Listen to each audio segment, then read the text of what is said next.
1800 hours Pakistan Standard Time. Assalamu alaikum. This is Radio Pakistan. The news read by Ayesha Nayab. First, the headlines. Prime Minister will address the nation tonight to announce the policy decisions of coalition government on important issues. Information Minister says the government will complete its constitutional tenure and decision to announce next elections will be taken by coalition government. Naval Chief says Pakistan is a peace-loving country and seeks harmonious and peaceful coexistence with all countries.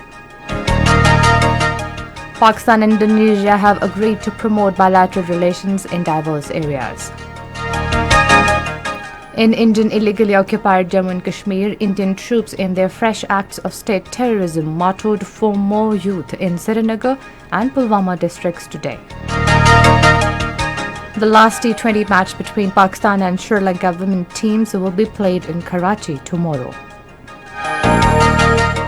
And that is the now details of the news. Minister for Information and Broadcasting, Mariam Aurangzeb, says Prime Minister Mohammad Shehbaz Sharif will address the nation tonight. In a tweet, she said the Prime Minister will announce the policy decisions of coalition government on the important issues. She said Pakistan Television will air the address live at 8 p.m. Prime Minister Mohammad Shehbaz Sharif says it is top priority of the government to take on board all the stakeholders of the collective development of the country. The Prime Minister stated this in a meeting with the President of Awami National Party's Khyber Pakhtunkhwa chapter, Emil Wali Khan, in Islamabad today. He emphasized on collective efforts for a country's development. During the meeting, they discussed the overall political situation in the country. Emil Wali Khan appreciated the Prime Minister for taking notice of the fire in Dera Ismail Khan forests and ensuring the successful operation to control it. Minister for Information and Broadcasting, Mariam Aurangzeb, says the government will complete its constitutional tenure and elections will be held according to the will of coalition government. Addressing a press conference in Islamabad today, she said a failed long march of Imran Khan has proved that public has rejected the violent politics of PTI. Rejecting the impression that the government is depriving overseas Pakistanis from right to vote, she said government is committed to devise a transparent plan of voting process for overseas Pakistanis. She said PTI workers has put the metro station and trees on fire and assault police officials during the so-called march. Mariam Aurangzeb said 18 police personnel and rangers were severely injured during the march. The government has announced to bring down the cost of upcoming Hajj below 650,000 rupees. This was announced by Minister for Religious Affairs and Interfaith Harmony, Mufti Abdul Shakur, while talking the floor of National Assembly today. He said efforts are being made to further reduce the cost of the Hajj so that common man can perform their religious obligation with utmost ease. He said residents for pilgrims have been hired at lower prices in Makkah and Medina Sharif. The minister said a comprehensive and affordable package for Umrah and Ziyarat will soon be introduced. The session has now been prorogued. Senate was informed that the incumbent government is working on many structural reforms to bring back the economy on the track of an inclusive and sustainable growth. This was stated by State Minister for Finance and Revenue Dr. Aisha Ghaus Pasha while responding to various queries during the hour's question hour in the Senate. She said the government is completely acquainted with the current economic woes and it would have to take tough decisions for mitigating the severe effects of inflation on the middle and low-income groups. Dr. Aisha said the masses had been provided relief during the holy month of Ramadan and they would be facilitated in the coming days. She said the government is working on the needed reforms to achieve the macroeconomic stability, build fiscal resilience and stimulate economic recovery. Dr. Aisha Ghaus said the government is devising a new strategy to overcome inflation in the country.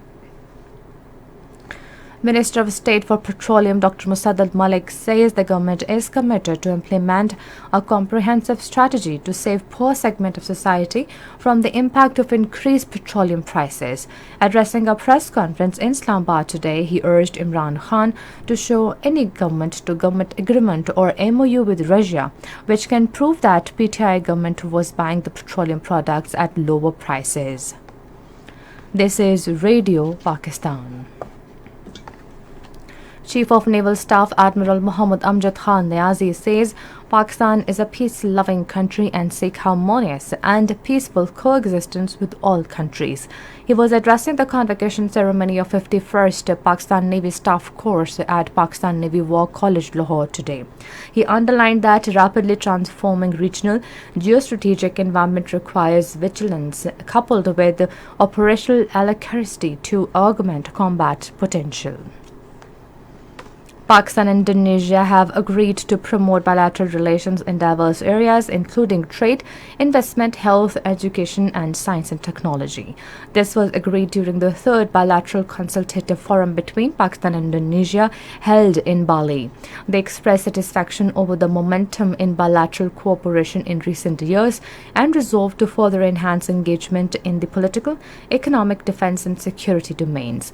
The Pakistan side highlighted the deteriorating human rights situation in the illegally Indian-occupied Jammu and Kashmir and its implications for peace and security in South Asia. The two sides reaffirmed their principled position on the issue of Palestine and support for peace and stability in Afghanistan. Jaume Takbir will be observed tomorrow with the national zeal and fervor to commemorate historic nuclear test at Chaghi in 1998. This year's theme of the day is Na Chuke The, Na Chukenge. The Ministry of Information and Broadcasting has also released a national song in this connection with an aim to highlight the importance of this day. Prime Minister Mohammad Shehbaz Sharif had already announced 10-day celebrations on the completion of 24 years of nuclear tests. In Indian illegally occupied Jammu and Kashmir, Indian troops in their fresh acts of state terrorism martyred 4 more Kashmiri youth in Srinagar and Pulwama districts today. During cordon and search operation, the troops martyred 2 youth each in Swara, locality of Srinagar city, and in Avantipura area of Pulwama district. On the other hand, Indian troops launched a massive cordon and search operation in Bagaldiar area of Poonch district. United Nations Secretary General Antonio Guterres has condemned the recent attacks in Afghanistan's capital Kabul and northern city of Mazar-Sharif. The spokesman of UN Secretary General Stefan Dujarric said the attacks against civilians and civilian objects, including mosques, are strictly prohibited under international humanitarian law. UN Secretary General reiterates his call on all parties in Afghanistan to ensure the protection of civilians, including ethnic and religious minorities, as well as their right to freely practice their religion. The Iraqi parliament has approved a bill criminalizing institutions, officials and ordinary people for normalizing relations with Israel. A statement issued by the parliament said the bill also prohibits Iraqis from traveling to Israel and having any kind of communications with the country will face harsh penalties of up to life imprisonment. The legislation applies to all state officials, including those in the semi-autonomous northern Kurdistan region, as well as the government institutions, private sector companies, media, foreign companies and their employees. The third and last T20 of the 3-match series between Pakistan and Sri Lankan women teams will be played in Karachi tomorrow. The match will start at 2 p.m. according to Pakistan Standard Time. Pakistan women led the 3-match series by 2-0. And finally, the weather. Mainly hot and dry weather is expected in most parts of the country, while very hot in Punjab and Upper Sindh during next 12 hours. However, rain, wind, thunderstorm may occur at few places in Potoha region, Upper Khyber Pakhtunkhwa, Gilgit-Baltistan and Kashmir. And that is the end of the news. For more news and analysis, log on to our website radio.gov.pk and also watch live video streaming of our bulletin on the link facebook.com/Radio Pakistan News Official.